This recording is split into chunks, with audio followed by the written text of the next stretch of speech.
Bismillahirrahmanirrahim. Assalamualaikum warahmatullahi wabarakatuh. Perkenalkan, nama saya Carmila dengan NIM 24 USP 041 dari jurusan Otomatis Sistem Permesinan. Menjelaskan pembangkit listrik sampai penyaluran konsumen ke sistem tenaga listrik. Tujuan pembelajaran yang pertama menjelaskan pengertian sistem tenaga listrik, yang kedua menyebutkan bagian-bagian sistem tenaga listrik, yang ketiga memahami proses penyaluran listrik dari pembangkit ke konsumen. Pengertian sistem tenaga listrik, di mana sistem tenaga listrik adalah suatu sistem yang terdiri dari beberapa bagian yang saling terhubung untuk menghasilkan, menyalurkan, dan menggunakan energi listrik. Tujuan dari sistem tenaga listrik adalah menyediakan energi listrik yang aman, andal, dan efisiensi bagi masyarakat. Bagian utama pada sistem tenaga listrik. Secara umum, sistem tenaga listrik terdiri dari 5 bagian utama, yaitu pembangkit listrik, sistem transmisi, gardu induk, sistem distribusi, dan konsumen. Kelima bagian ini saling bekerja sama agar listrik dapat digunakan dengan baik. Nah, pembangkit listrik. Pembangkit listrik adalah tempat pertama di mana energi listrik dihasilkan di pembangkit listrik. Energi dari alam seperti air, batu bara, gas angin, atau matahari diubah menjadi energi listrik dengan menggunakan mesin yang disebut generator. Nah, jenis-jenis pembangkit listrik. Beberapa jenis pembangkit listrik diantara lain ada PLTU yang menggunakan batu bara sebagai sumber energi, kedua PLTA yang memanfaatkan aliran air, PLTG yaitu yang menggunakan gas, PLTS yang memanfaatkan energi matahari, PLTB yang menggunakan tenaga angin. Nah, saluran distribusi ada PLTA, PLTP, PLTG, PLTU, dan PLTGU. Sebagai di dalamnya ada pembangkit, transmisi, dan distribusi. Nah, yang pertama ada PLTU, pembangkit listrik tenaga uap batubara, di mana aliran energi kimia batubara, panas, uap, mekanik, turbi, dan listrik ke generator. Nah, komponen penting di dalamnya ada boiler, bakar batu bara, panaskan air jadi uap super panas. Nah, turbi uapnya ini ada tekan sudut-sudut turbi hingga berputar. Generator hasilkan listrik dari putaran turbi. Kondensor ubah uap bekas jadi air kembali. Turbin adalah pengendali polusi, tanggapan abu, atau kurangi sulfur. Yang kedua ada PLTA, pembangkit listrik tenaga air, di mana aliran energi potensialnya air tinggi ke kinetik air jatuh, kemudian ke mekanik, ke turbi, kemudian ke listrik. Nah, komponen penting ada waduk atau tampung air, pipa pesat saluran air dari tinggi ke turbi, turbi air jenis Francisca valve atau Pelton, air putar berturbi, kemudian generator hasilkan listrik. Nah, yang ketiga ada PLTG, tenaga gas, PLTGU, tenaga gas uap dan kombinasi. Nah, di mana PLTG saja ini adalah aliran kimia gas panas ke gas panas, mekanik langsung ke listrik. Nah, komponen penting adalah kompensensor, tekan udara, ruang bakar campuran udara, loss gas.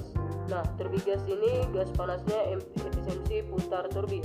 Kemudian PLTGU kombinasi ada tambahan ARGSG, pakai gas buang PLTG untuk buang uap. Nah, turbi uap tambahan ada uap dari ARSG, putar turbi lagi ke efisiensi lebih tinggi karena pakai limbah yang panas.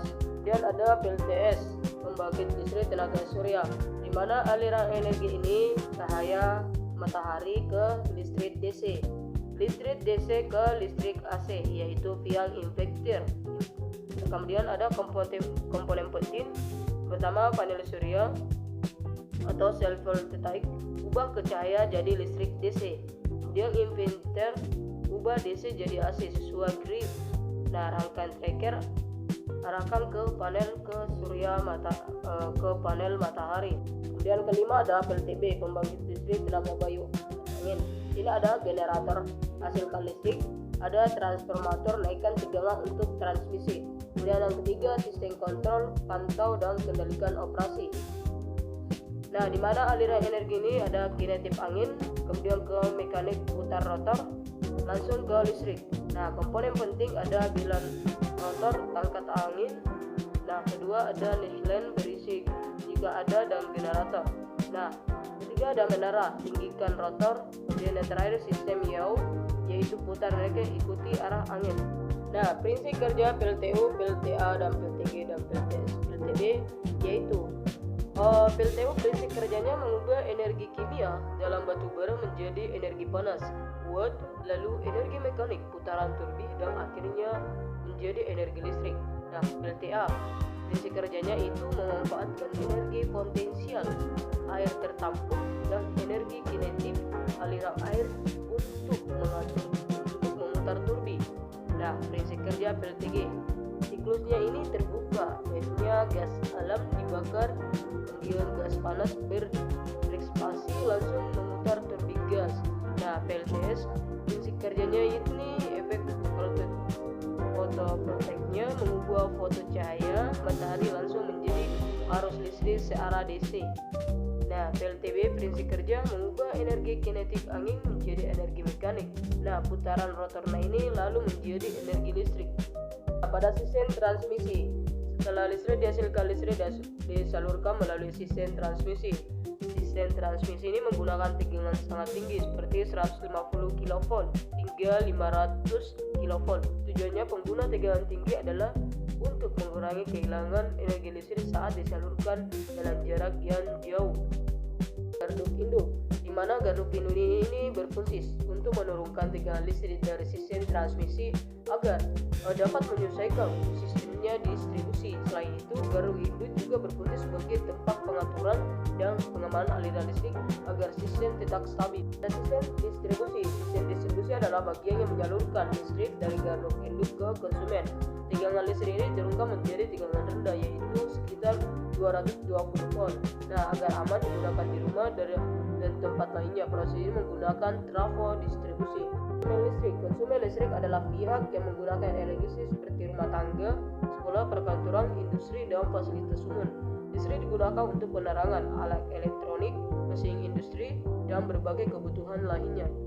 Nah, pada aluran sistem tenaga listrik, secara singkat aluran sistem tenaga listrik dimulai dari pembangkit listrik, kemudian disalurkan melalui transmisi, masuk ke garduk induk, diteruskan melalui distribusi. Nah, akhirnya sampai ke konsumen. Jika salah satu bagian terganggu, maka penyaluran listrik juga akan terganggu. Peran pembangkit listrik. Pembangkit listrik berperan sebagai sumber utama energi listrik dalam sistem tenaga listrik. Nah, pembangkit mengubah berbagai jenis energi primer seperti air, uap, gas, angin, dan matahari menjadi energi listrik menggunakan generator. Nah, energi listrik yang dihasilkan kemudian disalurkan ke sistem transmisi dan distribusi agar dapat digunakan oleh konsumen. Tanpa pembangkit listrik, kebutuhan energi listrik dan kehidupan sehari-hari tidak dapat terpenuhi. Nah, pada kesimpulan presentasi, sistem tenaga listrik merupakan suatu sistem yang saling terhubung, mulai dari pembangkit listrik, sistem transmisi, sistem distribusi, hingga konsumen. Pembangkit listrik berperan sebagai penghasil energi listrik, transmisi menyalurkan listrik jarak jauh dengan tegangan tinggi, dan distribusi menyalurkan listrik ke konsumen dengan tegangan yang aman. Nah, kerjasama setiap bagian sangat penting agar kebutuhan listrik masyarakat dapat terpenuhi secara andal dan efisien. Nah, itulah saja presentasi dari saya. Lebih dan kurangnya mohon dimaafkan. Assalamualaikum warahmatullahi wabarakatuh.